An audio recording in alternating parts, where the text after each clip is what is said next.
আবার জঙ্গল। চার বন্ধু অসীম, সঞ্জয়, হরি ও শেখর কলকাতার যান্ত্রিক জীবনের ক্লান্তি থেকে একটু নিঃশ্বাস নিতে ছুটে আসে পালামোর ঘন জঙ্গলে। প্রকৃতির সান্নিধ্যে এসে তাদের পরিচয় হয় সাঁওতাল মেয়ে দুলি আর শহুরে মেয়ে অপর্ণার সাথে। আপাত নিরীহ এক ভ্রমণ হয়ে ওঠে গভীর আত্মানুসন্ধানের জার্নি। কারণ মানুষ নিজেকে ছেড়ে আসলে কোথাও পালাতে পারে না।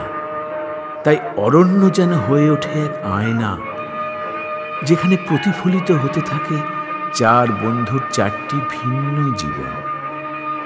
মেমোরি গেম খেলার পর গ্রামীণ এক মেলায় এসে চারজনের জীবন যেন চার ধারায় বইতে থাকে। হরি কি দুলিকে দেখে একটু বেশি খুশি হয়ে পড়ে?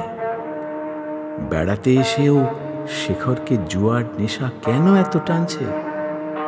সঞ্জয় কি অপর্ণার বৌদির মনের অবস্থায় একটুও বুঝতে পারল? মেলার দূর প্রান্ত থেকে ভেসে আসে লোকগীতির সুর। আজও হয়তো অসংখ্য মানুষের ভিড়ে একজন অসীম, একজন অপর্ণাকে অনেক কিছু বলার চেষ্টা করছে। ও অসীম। ও আমি সঞ্জয়। আমি শেখর, এ হরি। আচ্ছা, বসুন। পরে থ্যাংক ইউ। কাছাকাছি তো মেলা টেলা হচ্ছে বুঝি? এই যা দেখেছেন, একদম ভুলে গেছি। যাবেন? এই তো খুব কাছে, নদীর ধারে, মিনিট 5 পর। আপনারা যাচ্ছেন? আমার তো ভীষণ ইচ্ছে জানেন। রিনিরও খুব শখ কাঁচের চুড়ি কিনবার। নট ব্যাড আইডিয়া, গেলে হয়। বিকেলে? হ্যাঁ হ্যাঁ, একটু রোদ্দুরটা পড়ুক তারপর। সেটলড।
ঢালি আসাম মিনি রে মিনি রে মিনি রে মিনি রে মিনি রে মিনি রে মিনি রে মিনি রে মিনি রে মিনি রে মিনি রে